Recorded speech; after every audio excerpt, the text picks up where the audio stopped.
अच्छा बेन जो सही सिंधु देश सिंधु देश सिंधु देश सिंधु देश सिंधु देश सिंधु देश मोजो रहबर जीएम सैयद नारे सैयद नारे सैयद जिए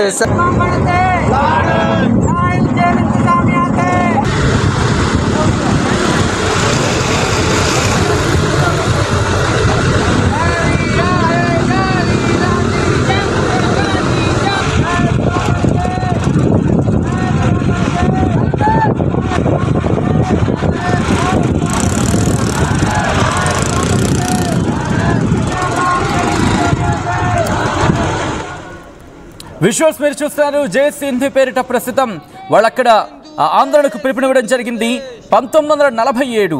ఎప్పుడైతే రెండు దేశాలుగా భారత్ పాకిస్తాన్ విడిపోయాయో అప్పటి నుంచి కూడా సింధ్ ప్రజలు తమకంటూ ఒక ప్రత్యేక దేశం, మరి ముఖ్యంగా సింధ్ని పాకిస్తాన్ నుంచి విడగొట్టేయండి అంటూ వాళ్ళక్కడ ఆందోళనకు పిలుపునివ్వడం జరిగింది. అక్కడ పాకిస్తాన్కి సంబంధించి మేము అక్కడ వాళ్ళతో ఉండలేము, మరీ ముఖ్యంగా సింధ్కి సంబంధించి అక్కడ హిందువులు ఉంటారు, ముస్లింలు ఉంటారు, దాంతోపాటు సింధీ పాపులేషన్ గురించి అక్కడ మాట్లాడుకున్న సందర్భంలో వీళ్ళిద్దరూ కూడా అక్కడ ఉన్న పరిస్థితి ఉంటుంది. దాంతోపాటు ఇక్కడ మరీ ముఖ్యంగా మైనారిటీస్ ఎక్కువ ఉంటారనేది చాలా విపరీతమైన చర్చ జరుగుతూ ఉంటుంది. ఇక్కడ రెఫ్యూజీ క్రైసిస్ అనేది వినిపిస్తూ ఉంటుంది. అంటే శరణార్థులకు సంబంధించిన ఆ క్రైసిస్ అంటూ ఉంటాం కదా, ఆ మాట ఇక్కడ వినిపిస్తూ ఉంటుంది. దాంతోపాటు వలసల అంశం ఇక్కడ వినిపిస్తూ ఉంటుంది. దాంతోపాటు ఇవన్నీ కూడా అక్కడ ప్రభావాన్ని చూపిస్తున్నాయి. సింధులో ఉండే హిందువులు వాళ్ళక్కడ మరీ ముఖ్యంగా సింధులో హిందువులు ఎక్కువగా ఉంటారు. వాళ్ళు ఏమంటున్నారంటే బలవంతపు మత మార్పులకు పాకిస్తాన్ అక్కడ ప్రోత్సహించడం జరుగుతోంది, పాల్పడుతోంది అంటూ వాళ్ళ ఆందోళన వ్యక్తం చేయడం జరుగుతోంది. దాంతోపాటు తమను చాలా ఇబ్బందికర వాతావరణానికి గురి చేస్తోంది, తమపై దాడులకు పాల్పడుతోంది, తమను చాలా ఇబ్బందులకు గురి చేస్తోంది. దాంతోపాటు అక్కడ ఉన్న సింధులో ఉన్న ప్రజలను అసలు పట్టించుకోవటం లేదు అంటూ వాళ్ళు అక్కడ ఆందోళనకు పిలుపునిచ్చారు. ఆ విజువల్స్ మీరు చూడడం జరుగుతోంది. అసలు ఎందుకు సింధు ప్రజలు ప్రత్యేకమైన సింధు దేశం ప్రకటించాలని కోరుకుంటున్నారు? పాకిస్తాన్కి ఇప్పుడు సింధు ప్రావిన్స్ ప్రజల నుంచి వచ్చిన ఆందోళన నేపథ్యంలో ఎటువంటి తలనొప్పి చుట్టుకునే అవకాశం ఉంది, ఎటువంటి ఉచ్చుబిగే అవకాశం కనిపిస్తోంది? సింధు ప్రజలకు నిజంగా సింధు దేశం సాధించడం సాధ్యమేనా? బలూచిస్తాన్ లాగా వీళ్ళు కూడా ఇప్పుడు ప్రత్యేకమైన కార్యక్రమాలకి, ప్రత్యేకమైన నిరసనకి దిగే అవకాశం ఉందా? ఏం జరిగే అవకాశం కనిపిస్తోంది? ఎటువంటి సాధ్యాసాధ్యాలు ఉన్నాయి? తెలుసుకునే ప్రయత్నం చేద్దాం. మా ప్రతినిధి రామ్దాస్ అప్డేట్స్ అందించేందుకు సిద్ధంగా ఉన్నారు. రామ్దాస్, ఇప్పుడు సింధు ప్రజలు తమకు కూడా ప్రత్యేక దేశం కావాలంటూ జై సింధ్ ఫ్రీడమ్ మూవ్మెంట్ పేరిట వాళ్ళు కార్యక్రమాలకి ఉపక్రమించడం జరిగింది. ఇది ఎటువంటి టర్న్ తీసుకునే అవకాశం కనిపిస్తోంది? బలూచిస్తాన్ తరహాలోనే సింధ్ ప్రావిన్స్ లో కూడా పూర్తిగా మానవ హక్కుల ఉల్లంఘన కొనసాగుతుందని అక్కడ ప్రజలు ఆరోపిస్తున్న పరిస్థితి. ప్రధానంగా బలూచిస్తాన్ ఏ రకంగానైతే వేర్పాటువాదులు ఉద్యమాలు కొనసాగిస్తున్నారు, ఇప్పుడు సింధు ప్రావిన్స్ లో కూడా అదే పరిస్థితి నెలకొనే అవకాశం కనిపిస్తుంది. మనం మొదటి నుంచి చెప్పుకుంటున్నాం, పాకిస్తాన్ కనుక అక్కడ నుండి రాజకీయ అనిశ్చితి, అక్కడ నుండి పాలకుల వైఖరితో ఒక్కసారిగా పాకిస్తాన్ మూడు ముక్కలైన ఆశ్చర్యపోవాల్సిన అవసరం లేదంటే మనం మొదటి నుంచి అనుకున్న సిచ్యువేషన్ ఇప్పుడు అక్కడ దాపురించే అవకాశం కనిపిస్తుంది. ఎందుకంటే ఇప్పటికే బలూచిస్తాన్ స్వతంత్ర దేశంగా ప్రకటించుకున్న తర్వాత ఇప్పుడు సింధు దేశం తరఫున కూడా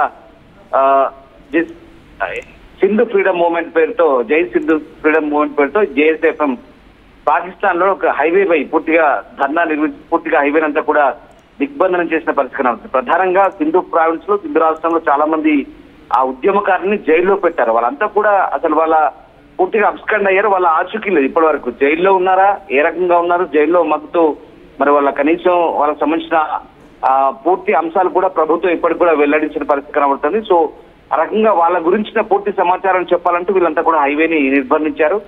పూర్తిగా సింధీ జాతీయవాదులను విడుదల చేయాలంటూ డిమాండ్ చేసిన పరిస్థితి. సో దీంతో ఆ ప్రాంతం అంతా కూడా పూర్తిగా హైవే, పాకిస్తాన్ లోని ఆ హైవే అంతా కూడా ట్రాఫిక్ పూర్తిగా దిగ్బంధనానికి గురైంది. సో రకంగా బలూచిస్తాన్ లో ఏ రకంగానైతే బలవంతంగా ఈ కిడ్నాపులు చేయడం, అక్రమ నిర్బంధాలు అయితే ఉన్నాయో, సో మానవ హక్కుల ఉల్లంఘన సేమ్ ఇప్పుడు అలాంటి పరిస్థితి ఇప్పుడు సింధు ప్రావిన్స్ లో ఉందంటూ కూడా వీళ్ళంతా నిరసన వ్యక్తం చేస్తున్న పరిస్థితి కనబడతా ఉంది. సో ఆ జేఎస్ఎఫ్ఎం చైర్మన్ సోహెల్ అబ్రో, అలాగే ఇంకా చాలా మంది, జుబైర్ సింధ్, అమర్ ఆజాదీ, జాహిద్ చన్నా, నజాద్ చన్నా, అద్నాన్ బలోచ్, బాద్షా బలోచ్, రఫీకత్, ఇలాంటి షాహిద్ నుమ్రో ఇలాంటి వాళ్ళందరూ కూడా చాలా మందిని జైలులో వేశారు. వీళ్ళందరినీ కూడా నిర్బంధించారు. వాళ్ళందరిపై తప్పుడు కేసులు పెట్టారు. సో బలవంతంగా అరెస్ట్ చేసి వాళ్ళందరినీ పూర్తిగా హింసిస్తున్న పరిస్థితి జైలులో కూడా. ఇప్పటికి కూడా వాళ్ళ సంబంధించినటువంటి వివరాలు కూడా పూర్తిగా పాకిస్తాన్ ప్రభుత్వం చెప్పట్లేదు.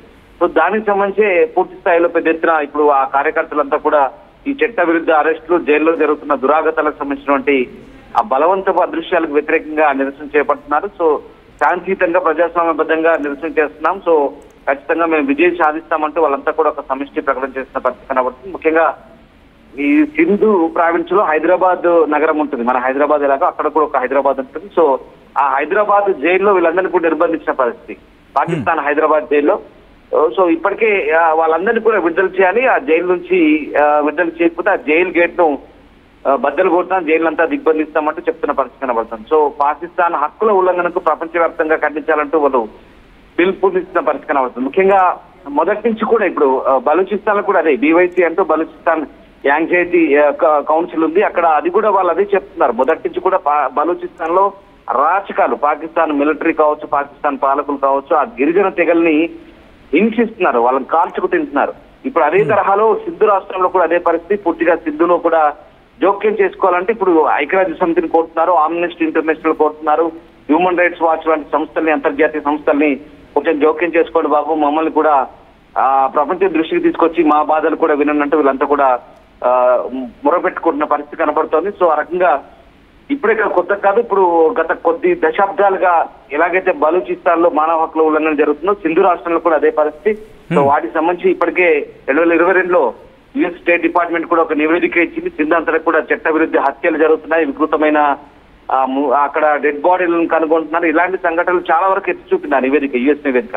సో 2024లో కూడా తప్పిపోయినటువంటి ఈ మైనార్టీ హిందువులు, మీరు ఇందాక చెప్పారు చాలా మంది మైనార్టీ హిందువులు సింధు రాష్ట్రంలో ఉన్నారు. ఎందుకంటే భారతదేశం విభజన అయినప్పుడు, అప్పటి భారత్ బ్రిటిష్ ఇండియా డివైడ్ అయినప్పుడు పాకిస్తాన్ కి చాలా మంది వలస వెళ్లారు. ఇంకా అప్పటి దురాగతాలకి అరాజకాలు మనం చెప్పలేము. ఎందుకంటే 1947లో అటు ఇటు వెళ్తున్నప్పుడు కొంతమంది అటు కొంతమంది ఇటు వస్తుంటే మన వాళ్ళపై చేసిన దురాఘాతాలు అంతా ఇంత కావు, అదంతా చరిత్ర. సరే మాట్లాడుకుందాం. సో ఇప్పుడు మన మైనార్టీ హిందువులపై కూడా చాలా దాడులు జరుగుతున్నాయి, అక్కడ మానవ హక్కుల ఉల్లంఘన జరుగుతుంది. దానికోసం కూడా ఒక అబ్రో అనే ఒక అమ్మాయి, అంటే తప్పిపోయిన హిందూ బాలిక ప్రియా కుమారి విషయంలో అబ్రోలు తప్పిపోయింది. సో ఆ బలవంత మత మార్పులు జరుగుతున్నాయి. చాలా మందిని హిందూ మైనార్టీలతో అక్కడ వాళ్ళతో పెళ్లిళ్ళు చేయించేసి మత మార్పులు చేస్తారు. ఇలాంటి చాలా ఘటనలు ఉన్నాయి. సో ఆ రకంగా సింధీ అనేది చాలా చరిత్రాత్మక ప్రాంతం. వాస్తవానికి సింధు నాగరికత ఆ లోయ నుంచి మనం అవిభాజ్య భారత్ లో ఎంత నాగరికత ఉందో ఒకసారి తలుచుకుంటేనే ఒళ్ళు గదురు పుడిచే అంశాలు చాలా ఉన్నాయి. కానీ ఇప్పుడు అక్కడ చిక్కి, అక్కడి పాలకుల చేత చిక్కి పూర్తిగా విధ్వంసానికి గురవుతున్నారు.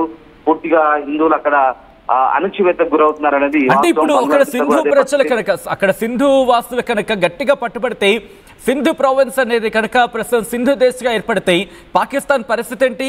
ఇప్పుడు పాకిస్తాన్ ని కనీసం చైనా అయినా పట్టించుకుంటుందా? అమెరికా అయినా ఇటు పాకిస్తాన్ వైపు చూసే అవకాశం ఉంటుందా? అంటే మనం మొదటి నుంచి కూడా చెప్తున్నాం, భౌగోళికంగా పాకిస్తాన్ 3 ముక్కలై పరుస్తుందని ఇందాక చెప్పాను. ఎందుకంటే అటు బలూచిస్తాన్ ఇప్పటికే ప్రకటించుకుంది, సింధు రాష్ట్రం కూడా అదే పోరాటాలు చేస్తుంది. మరోవైపు ఖైబర్ పఖ్తూనా అటు కూడా పోరాటాలు నడుస్తున్నాయి. ఇప్పటికే ఇటు మనం ముజఫరాబాద్ రాజధానిగా ఉన్నటువంటి పిఓకే ఆజాద్ కాశ్మీర్ కూడా వాళ్ళు చెప్పుకుంటున్న పరిస్థితి. ఇప్పుడు ఆల్రెడీ మనం ఇది పాక్ ఆక్యుపైడ్ కాశ్మీర్ మనం టార్గెట్ గా పెట్టుకున్నాం. సో అది మనకి ఎప్పటికైనా రావాల్సిందే. ఈ రకంగా చూస్తే పాకిస్తాన్ కనుక ఇప్పుడు బలూచిస్తాన్ లో కనుక వేర్పాటువాద ఉద్యమం పూర్తి స్థాయిలో సక్సెస్ అయి అంతర్జాతీయంగా వాళ్ళని అన్ని ప్రభుత్వాలు, అన్ని రాజ్యాలు, అగ్రరాజ్యాలు కనుక గుర్తిస్తే ఖచ్చితంగా పాకిస్తాన్ ఇక ప్రపంచ వరల్డ్ మ్యాప్ లో ఖచ్చితంగా 3 ముక్కలు అయ్యే పరిస్థితి 100%. అప్పుడు మనకి పిఓకే చాలా ఈజీ అయ్యే పరిస్థితి కనబడుతుంది. At the same time Sindhu province లో కూడా ఉద్యమాలు ఖచ్చితంగా పెరుగుతాయి. సింధు ప్రావిన్స్ లో కూడా పోరాటాలు పెరుగుతాయి. వాళ్ళ గుర్తింపు, సిద్ధులు చారిత్రాత్మకంగా గుర్తింపున్న వారు, వాళ్ళ స్వయం ప్రతిపత్తి కోసం వాళ్ళు పోరాడుతున్నారు. సో ఆ రకంగా వాళ్ళపై బలవంతపు కొన్ని రుద్దుతున్నారు, అలవాట్లు కానీ భాషను కానీ. తర్వాత పూర్తి స్థాయిలో అణచివేత ఉంది, సంస్కృతిని పూర్తిగా ధ్వంసం చేస్తున్నారు, నాశనం చేస్తున్నారు. ఎక్కువగా ఆ ప్రాంతాన్నంతా కూడా